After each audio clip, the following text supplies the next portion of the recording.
In Hollywood, one of the most important and publicly visible, yet seemingly invisible jobs is that of the stunt man and stunt woman. They are tasked with making the star of the movie look seemingly invulnerable to harm and pain, while facing that harm and absorbing that pain themselves. Did I mention we also often rarely get to see their faces? They do so much of the work with almost none of the accolades. They're just the fall guy. I'm Ronald Young Jr., and I'm leaving the theater.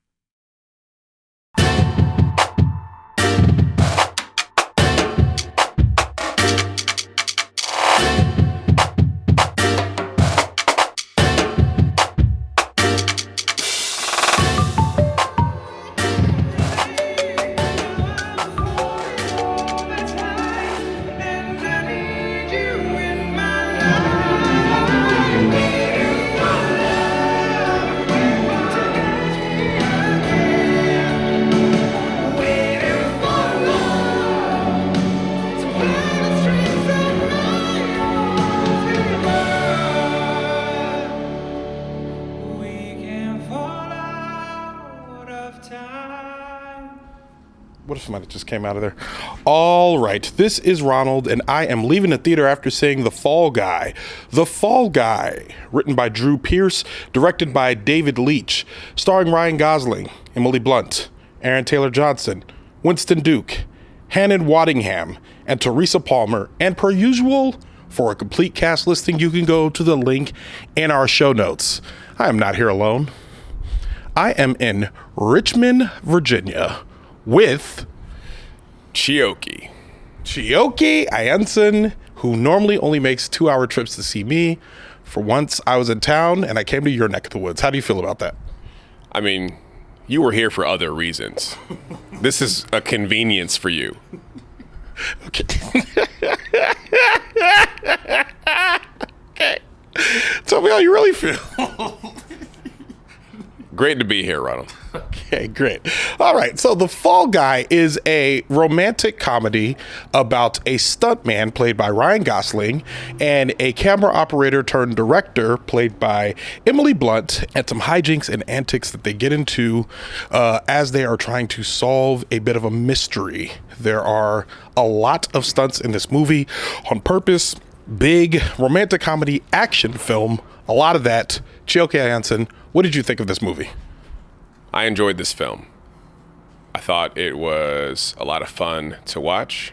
I was impressed that it was an action movie and a comedy and a romance and a magic of cinema movie, but that wasn't nostalgic or saccharine. I thought it was great. I agree. I actually think by Hollywood's own rules about liking movies about itself, I would be surprised if this didn't just pop up during the Oscars. Not because I think it's going to be better than anything else that comes out the rest of the year, but because Hollywood loves to pat itself on the back about films like this. Now, I also liked it. I thought it was very good. I thought that it was charming to begin with. And just when I thought it was getting a little too chatty, I thought there were part of the movie where, and this is a movie that runs for 2 hours and 5 minutes. And once again, my biggest critique on these is like it probably could have ran 20 minutes shorter easily. There's plenty in this movie that could have been cut, not in the action sequences, but just there's superfluous scenes in there that probably could have been cut a little bit more. But overall, I thought it was good. And right when it gets too chatty, there's a bit of a air quotes twist, which it wasn't like a super twist, but it was just enough to be like to make you lean in and be like, oh, I'll watch more of this. Where else are you going with this? Yeah, I think that's all right. I also enjoyed all of the characters that popped up. A lot of them were like, hey, I'm here for a minute, whatever, bye-bye. But like I was like, oh, I was happy to see even that moment, or even these small kind of throwaway moments that, like, if we're honest, probably should have been cut. I was still like, yeah, I'm down for this. This is pretty good. Yeah, I felt the same. I think the chemistry between Emily Blunt and Ryan Gosling is palpable. I saw them at the Oscars. They did a little bit to kind of represent Barbie versus Oppenheimer, and it was really like, I remember watching that little bit and being like, this is pretty entertaining. But seeing them actually together for a longer period of time, I thought was really, really, really entertaining. I don't know if you've seen Barbie. I've always liked Emily Blunt and everything that she's done, but Ryan Gosling, as of late, has seemed to be like really stepping up his game in terms of films that continue to depict him as charming. What did you think of Ryan Gosling and Emily Blunt? I think I've always been a fan of Ryan Gosling. I think I saw Half Nelson many years ago, and he played a high school teacher who was on drugs, who studied dialectics, and I was like, I'm in on this guy. I'm a fan, and I don't think I've ever seen Emily Blunt and been like, no, thank you. I think Emily Blunt is super dope, is very entertaining. I don't know, looks good in a romper, apparently. Yes. That was not a romper. That was a jumpsuit. Wow, you know a lot more than me. No, I thought they were pretty fantastic, and I think that, you had to believe in that romantic element because it's the very first, engine of the film, and I was totally down. And even because they spend a time kind of on the outs before they start their romantic journey up again.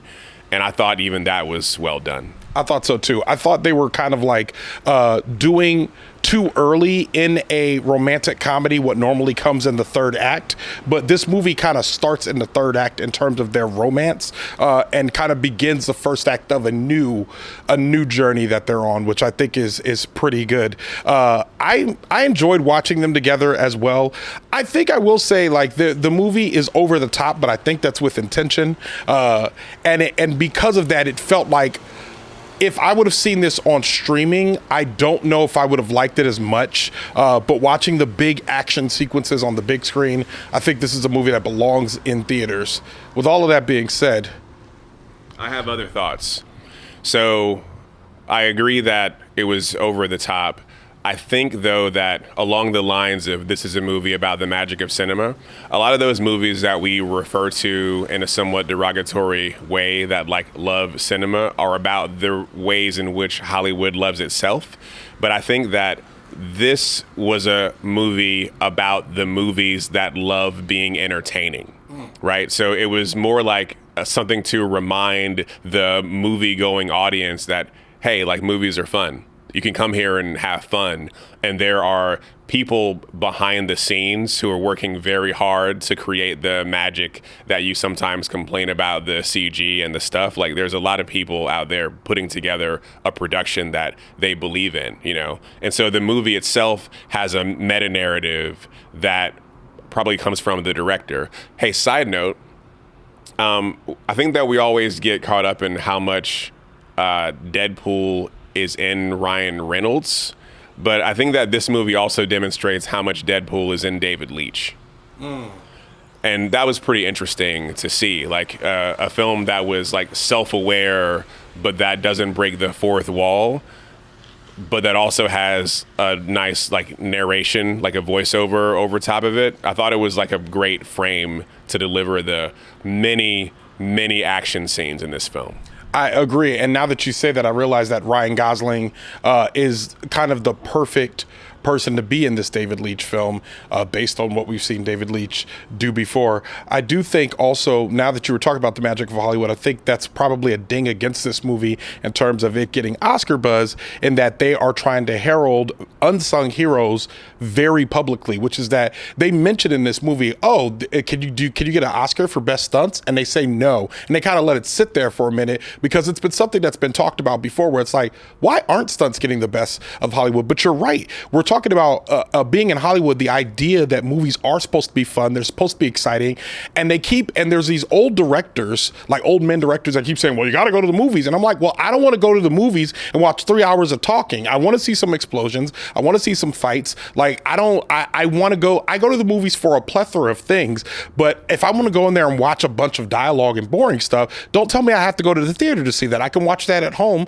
on my couch. So I agree. There has to be an the idea that these people are saying the movies are supposed to be fun is very, like, I think that's, it falls in line with what J.C. Howard has been saying on the last few episodes, which is that in the Civil War episode, he was like, yo, the movies are back. And I said it again when I saw The Ministry of Ungentlemanly Warfare. Again, the movies are back. And I watched this one. I was like, you know what? Honestly, we're talking about 3 films that are like not like big properties. We're not talking about big franchises. These are just 3 standalone movies that someone wrote, directed, and maybe they had some source material, but it wasn't like they weren't mined to crap. You know what I mean? It was just something where I felt like I walked into the movie this time and saw something that I'd never seen before, which I'm like, yeah, that's what you're supposed to do. You're supposed to go to the movies and see new things, not just like the thing that was on television or the thing that was adapted, even though I love adaptation and I have me and other colleagues want things that are going to be adapted, but like it's nice to walk in there and see something original that was also fun and bombastic.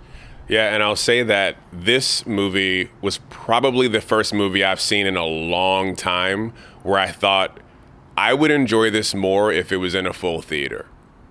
I think that, right? Yeah. Because, I mean, I love movies, but I love movies on my couch so hard. I love them so much, but I rarely will watch a film and be like, you know what this could have used? Like a bunch of strangers. But this is a movie that could have used a bunch of strangers. That's true. We came to a late showing. There was probably 8 people in the theater, even though this is opening weekend for this movie, but it is a late showing, and we are in Richmond, Virginia, where things close at 9, apparently. So, no, not a very full theater, but we enjoyed it. I laughed. Like, there's a scene in here in which Emily Blunt really beats someone up, just goes after this person, and I was up laughing uproariously, and I would have loved to have felt that with a full theater. So with all of that being said, here at Leaving the Theater, we rate movies out of 5 stars. Feel free to use the decimal points, 5 being the best, 1 being the worst, 3 being I would watch again. That is the average rating. I'm saying that because I've had guests on here who thought 4 was the average rating. It is 3. In fact, just so you know, you've been on here several times before. You're not new to this. You are true to this. What do you rate this movie? I would give this like 3.4. Yeah, I would definitely watch this movie again. I thought that the action sequences not only were they good, they were so strongly narratively motivated that they by themselves were telling stories.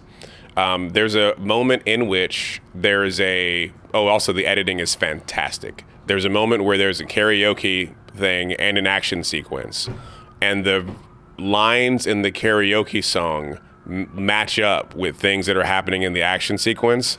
And I was like, this is good. Like, you can't sit here and be like, this isn't good. Yeah, for sure. Yeah, 3.4. I'm going with it.